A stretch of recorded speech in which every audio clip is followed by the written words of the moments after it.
Hey guys, it's your boy Ryan back with another video, and it is the day after the Twitch stream with EA that went over gameplay deep dive. We have the Gridiron notes pulled up here discussing in detail what was talked about last night. A lot of really good things, a lot of positives, some things that look really good. But and I'll elaborate a little bit later, but I think that this potentially could be the worst Madden of all time. Like I said, I'll get into that later. Let's just get into this deep dive in these Gridiron notes. So, as you see here, run defense in the stream, props to them. The first thing they acknowledged was just how overpowered the run game was. As a result of that, they have made some adjustments to the schemes and how the roles of certain players, force defenders, field players, things like that will add, as they say, gap integrity to the mechanics of run defense. That means they're going to act in pursuit properly and actually be able to stop the run without having to come up and do all these crazy things. So we'll see how that gets instituted, but it was very cool that they decided to acknowledge it and start off with that. Next was tackling improvements, different types of tackle styles and things like that, based off of what the player's rating is for tackling. So they're making sure that ratings actually matter this year. Along with that, location-based tackles. So we've all seen it. You're trying to get a first down or you're trying to get a touchdown, and your player does not reach for the goal line or does not reach for the pylon, or your defender is trying to make a tackle and doesn't try to pull him from crossing the goal line like we've seen in real football. Well, with location-based tackling, you now have, based on, for a ball carrier, your vision and your awareness will trigger the possibility of reaching for the pylon or reaching for the sticks. And from a defender's standpoint, your tackling and your awareness will trigger some sort of animation to prevent them from reaching that first down or reaching that touchdown. So really, really cool. That's something that is really cool, and I think will hopefully turn out to be cool once the game starts. Next, something that I thought was pretty interesting was the zone drop coach adjustment. In your coaching adjustments in the menu, you have the ability to set different zone responsibilities to preset their depth. So your flats, your hooks, things like that, in 5-yard increments. To me, that's really cool. They said it's more for a advanced player, but for me, I think it's going to benefit someone that is not advanced yet but is working towards that. Maybe they're just not fast enough to do like adjustments and things like that pre-play.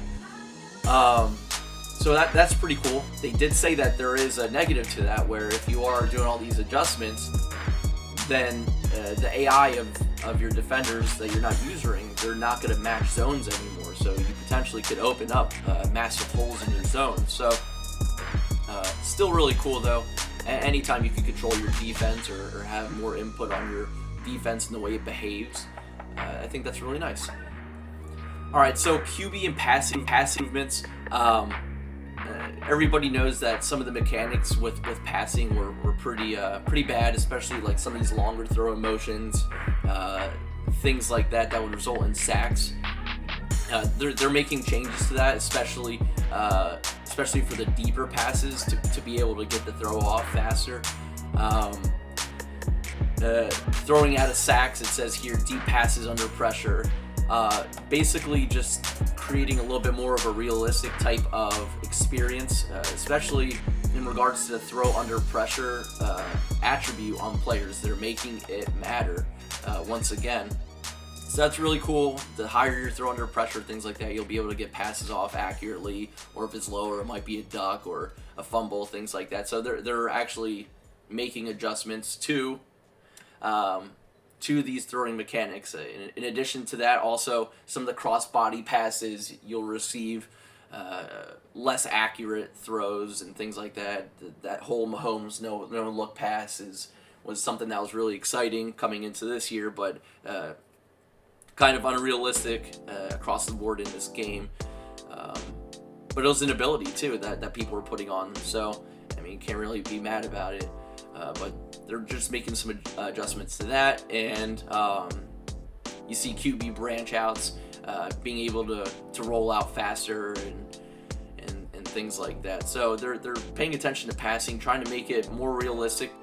Defensive contain balancing was something that a lot of people utilize in Madden 20 to kind of glitch past blockers and things like that to get to the pass rush. To get to the quarterback. So it was just like an effective way to pass rush. Their speed wasn't hindered, anything like that.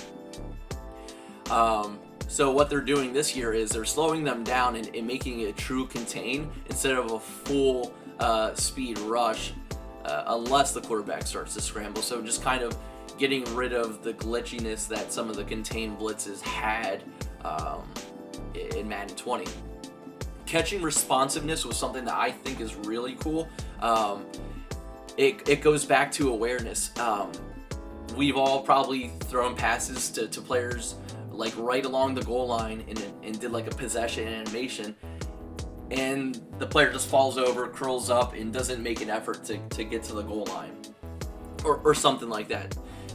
With this catching responsiveness, when you pick the catch type you want to do, you utilize your stick to tell the direction that you want the animation to go in. So potentially getting rid of that type of lack of authenticity in the way that it looks compared to real football. So that's cool. I hope that I'm excited to see how that comes out. Player personnel packaging. Pretty simple stuff. Something that kind of will open up your playbook when it comes to audibles. And you see below that there's more in regards to audibles.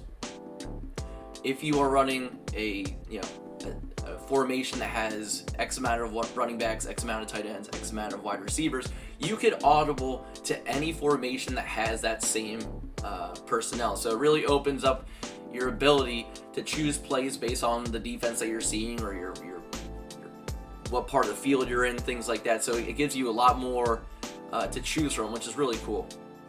Next, you see bouncer repeated audibles / play flips and pre-play. A lot of people do this. Some of you guys might do this. You will flip the play repeatedly until maybe you get a glitch in a defender where it just takes them from the middle and throws them out to the far side of the field, or it just confuses your players, the defensive players' assignments in zones and throws them all over the place. So as a result of that, and people kind of leveraging glitches, they are instituting where if you do a flipped play or an audible more than twice, it will trigger the likelihood that your offensive line will false start. And if you do it more and more and more, that likelihood increases every single time. So I think that's pretty cool. It adds a consequence to kind of doing some cheese. So I'm not mad about it. I kind of like it. Ability improvements. One thing that I saw here that I really liked was that if you have an ability on a player and where they are on the field gives them the ability to catch the ball better or change routes, things like that, but then you motion them to a different part of the field, you will lose that ability. So a lot of people would do some moving around and things like that and use abilities for one thing and then move them to another area to take advantage of those abilities. So that's trying to mitigate that. I think that's pretty interesting. Same thing goes with coverage defender ability bouncing. On the other side of the ball, we had the opposite issue with coverage defender abilities and Madden 20 abilities like man up, zoned out, and universal coverage were essentially one-stop shops. It was too easy to pick up one of these abilities on the defender and just set it and forget it. So as a solution, they split up the abilities into multiple versions that grant their bonuses across specific areas of the field, mirroring the new wide receiver abilities. So just creates an even playing field. I think that's pretty cool. So that was it for the gridiron notes. A lot of really cool things that came out of that. Really, really good stuff. I'm pretty excited. They also announced that a beta for Madden 21 will be coming out shortly. It originally was supposed to come out last night, and they had to push that back. What else is new? Delays and just issues getting things going from EA.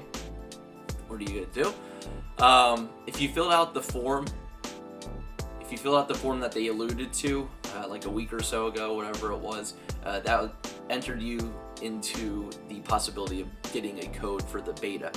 They did also say, which is pretty cool, that based on the amount of time that you put into Madden, you potentially could get a Madden code too.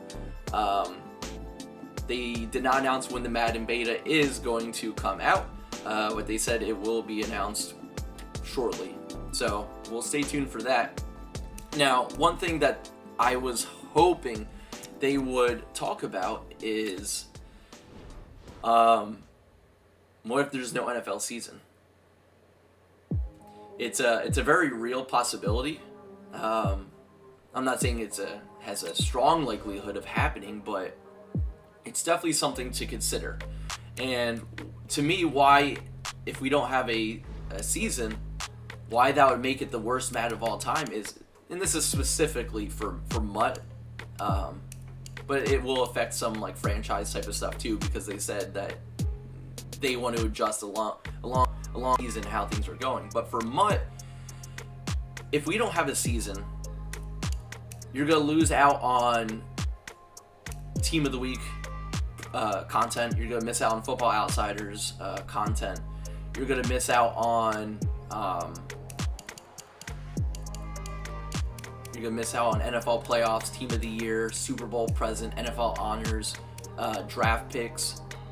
You're gonna miss out on regular content like that, but also these promotions or programs, whatever you want to call them, usually are all based off of who is having a good season. Better players get more cards usually, and if your team is good, you're gonna get into the playoffs, which means you're gonna get NFL playoff stuff. If your team makes it to the Super Bowl, there's a lot of content that is just gonna be missing.